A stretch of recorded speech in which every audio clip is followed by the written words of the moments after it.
Hi everyone, welcome back to my channel. Hi if you're new, and welcome to a weekend reading vlog where not only am I going to do some reading, I'm going to sort out my reading because I have a massive pile of books beside me right now, which in my head I thought I would be able to read over the next couple of weeks. Let's be realistic, that's not going to happen because I have life that's going to happen and work that's going to happen and family that's going to happen, and I just physically cannot read this many books, not unless I just don't do anything but stay at home all day and read, which I'll be honest sounds incredibly appealing. So I'm going to sit down in a minute. I've got half a dozen video ideas, half a dozen books I'm already reading. I'm going to sit down and I'm going to plan my reading, and I don't do this. I am a mood reader and this is going to be really hard, but we're going to give it a go and we're going to see if it helps me get my little book stressy headness sorted. Make some kind of sentence out of those words if you can, please. And I'm also going to do the housework. I'm going to wrap the Father's Day presents for tomorrow, and I'm going to do some washing, and I'm going to order a food shop, have a bath and hair wash later. We're going to do everything. We've got this. So I'm going to work out which videos I want to get up over the next couple of weeks, which books I need to finish to do that, hide the rest, and then work out a rough reading plan to get this done. We've got this. So I've been tabbing, so I know roughly how much I need to read each day, and then I'm going to give myself a few other book options as well. Is that remotely realistic reading plans? No, but it's optimistic, and we like optimism. Somehow it's now 2 o'clock. I don't know where today's going. I need it to slow down a little bit. I've done downstairs housework. I've done the Father's Day presents. They're all ready to go. I've watered the indoor plants. I've got 2 loads of washing out on the line. I fed the birds. So I'm going to go up now for a bath and hair wash, and then I'm going to make the bed because I stripped that earlier. So yeah, and I'm going to come down and then hopefully I'm going to relax. I'm going to forget ordering a food shop. I'll probably do it tomorrow to see if I can get it to come on Monday, and then while I'm out and about tomorrow, I will just pick up something for tomorrow night's dinner. Let's just not overcomplicate today because as I said, it's already 2 o'clock. I don't know where my day's going. So reading plans this afternoon, I would like to try and finish Scandar and Phantom Rider because I am on page 318 and there are only 398 pages. So yes, I'm less than 100 pages of finishing this. So I would like to finish this today because I'm loving it. And I can see this being another 5-star read. So I want to finish that. I want to continue with Throne of Glass, my other vlog. And then I'm going to pick up something new. So you'll have to wait and see what that is because I don't even know myself yet. Oh, I finished a book last night on my Kindle. What did I finish? It was Paper Cuts, and that was book 2 of the How to Be Dead trilogy. I'll have to look up the author, I apologise, but it was just really funny. It is the same sense of humour as sort of the Douglas Adams Hitchhiker's Guide to the Galaxy, and I just really enjoyed it. And I was almost going to start reading the 3rd book to finish the trilogy, but I have so many vlog projects that I want to work on at the moment. I was like, no, so come on, you can finish that maybe next month. Just stick to what your plan is in your head. Anyway, I digress.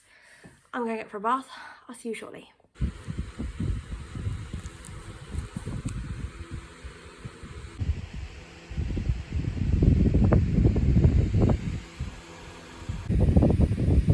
Hello, I'm really sorry about the noise, but Duke's struggling with the heat, and when he's not feeling 100%, he likes to sit on my lap. So we've got a couple of fans just blowing straight on us to cool him and I down a little bit. So, I just finished Scandar and Phantom Rider. I loved it. 5 out of 5 stars, easy. It was brilliant. It was action-packed. It was fast-paced. It was full of friendship and challenges and adventure and unicorns. Always a winner. So I loved it. Would highly recommend this series. I really, really would.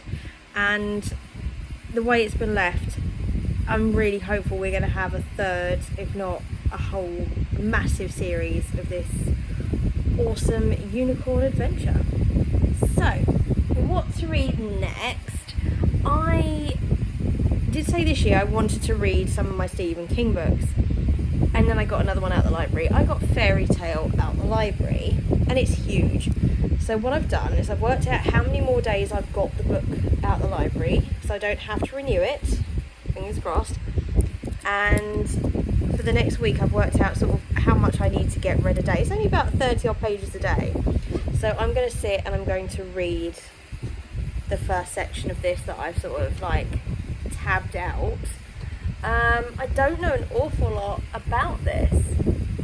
A spellbinding novel about a 17-year-old boy who inherits the keys to a parallel world where good and evil are at war and the stakes could not be higher for their world or ours. So Charlie looks like a regular high school kid, great at baseball and football, a decent student, but he carries a heavy load. His mum was killed in a hit-and-run accident when he was 10, and grief drove his dad to drink. Charlie learned how to take care of himself and his dad. Then, when Charlie is 17, he meets a dog named Radar and her aging master, Howard, a recluse in a big house at the top of a big hill with a locked shed in the backyard. Sometimes strange sounds emerge from it. Charlie starts doing jobs for Mr. Bowditch, Howard, and loses his heart to Radar. Then when Bowditch dies, he leaves Charlie a cassette tape telling a story no one would believe. What Bowditch knows and has kept secret all his long life is that inside the shed is a portal to another world. It sounds good. I'm intrigued. I'm going to read the first section of this and I'll catch up with you a bit later.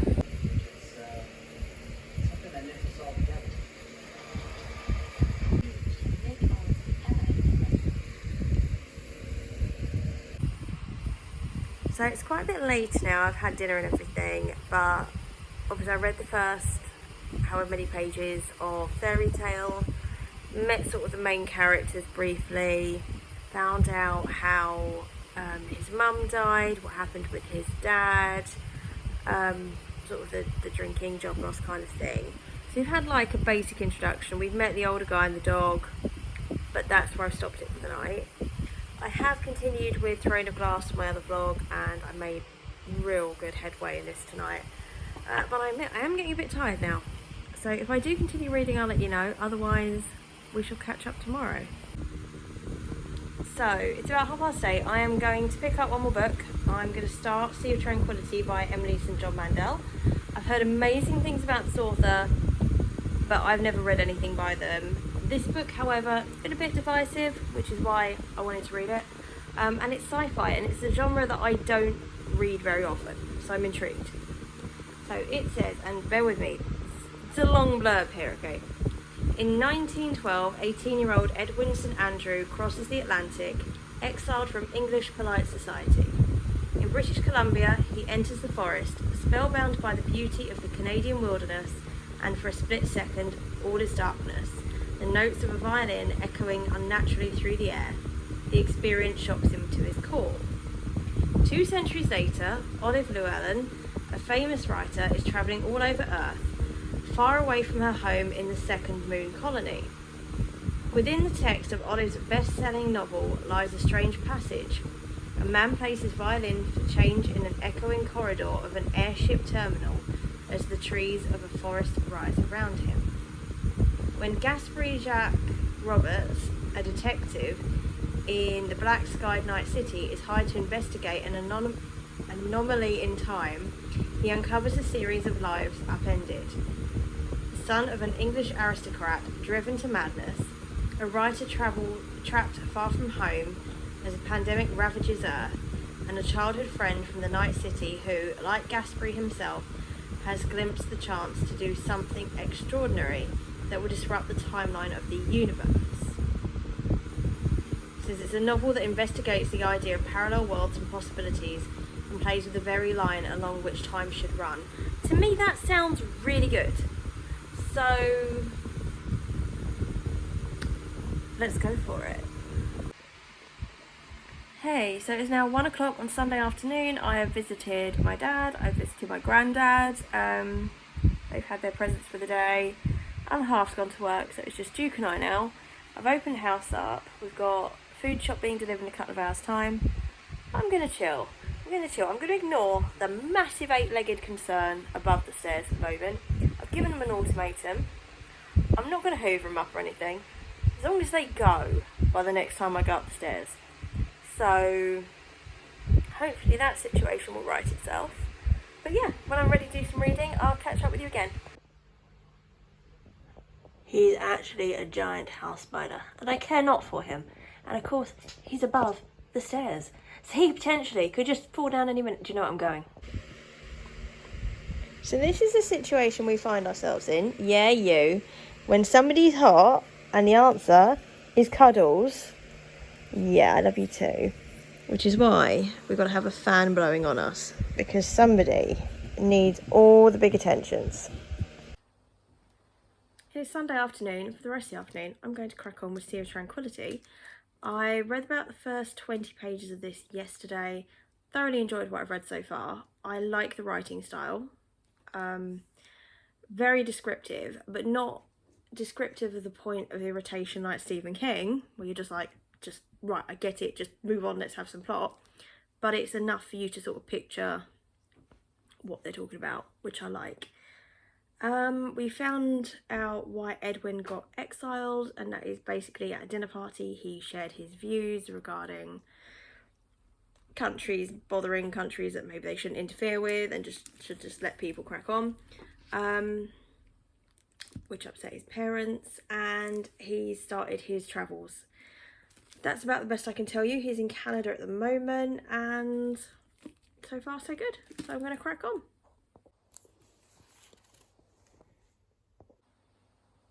So I've been continuing with Sea of Tranquility. I am really enjoying it. We've left Edwin for the time being. He has just witnessed a very, very strange occurrence.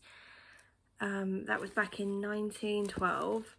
But now we're with Mirella in 2020. Well, actually, I've just finished the chapter with her in it. And obviously just current day, very different situation. She's just found out that somebody she knew has passed away, and she's trying to find out what happened there, because some not so great things went down. But it's just, I don't know, I'm intrigued to find out how they all really connect with each other. But yeah, I do still like the writing style. I like how the sections are quite short, because it's easy to sort of just pick up and read a couple of chapters and then put it down again. But yeah, so far so good. So this is going to be the end of my little weekend reading vlog. I hope you've enjoyed it. If you've made it to the end of the video, leave me an animal emoji of your choice, and I shall see you in the next video. Have a great week. Bye.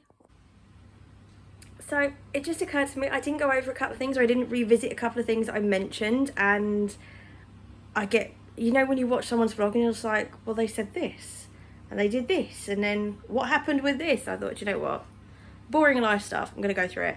Yesterday evening I decided to do a shop, because I knew how grateful I'd be tomorrow morning, Monday morning, to not have to rush to like Co-op or Tesco to get milk for the boys in the office, to not have to worry about what we're gonna eat for dinner tomorrow.